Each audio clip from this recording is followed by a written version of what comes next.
All right, Isaac, thanks. It's Friday, and you know what that means. Time now for our Top 4 in 4 countdown, where I review the top 4 stories of the week in 4 minutes. These stories consist of the most interesting stories and headlines that happened this week.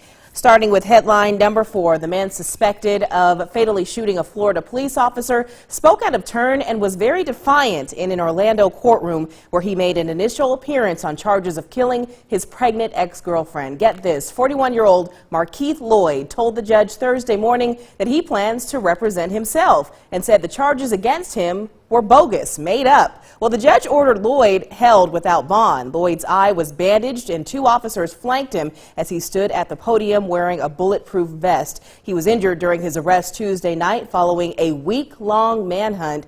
Lloyd faces multiple charges, including first-degree murder, unlawful killing of an unborn child, and attempted murder in the December death of Sade Dixon. Now, he hasn't been charged in the death of Lieutenant Deborah Clayton, who was gunned down while she searched for him outside a Walmart store on January 9th.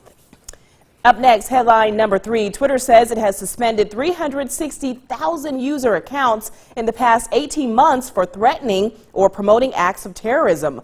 Lawyers for the families of terror victims, including a brother and sister killed in last year's bomb attacks in Brussels and an American college student slaughtered in Paris, say that isn't enough. In a string of lawsuits filed in New York, they say they want Twitter and Facebook to pay up for damages for failing to stop violent extremists from using their platforms to recruit followers. The companies say the lawsuit gets it all wrong. Facebook says it has a zero tolerance for terrorism and swiftly removes any terrorism content, while Twitter says no terrorist-related action or violent threat is permitted on its own platform.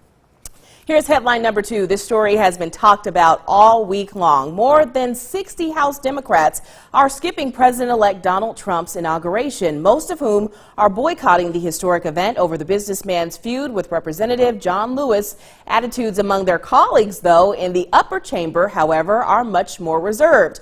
All of the Senate Democrats said they plan on attending Trump's inauguration despite the steady stream of Democratic lawmakers announcing their opposition. Congressman John Lewis last week called Trump an illegitimate president who was elected with the help of Russian President Vladimir Putin. Trump responded on Twitter, calling Lewis all talk, talk, talk, no action, prompting more Democrats to announce they would boycott the inauguration.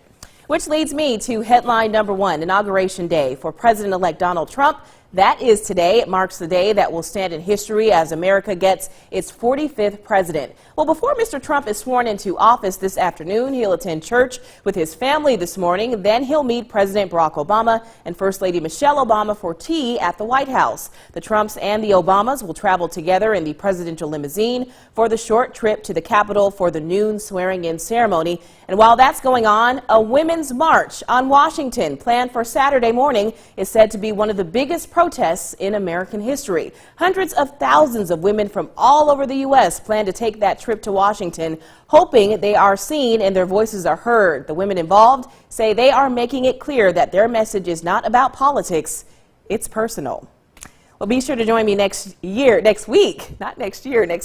I'll be counting down a new list of interesting stories and headlines that everyone is talking about. We'll be right back after this break.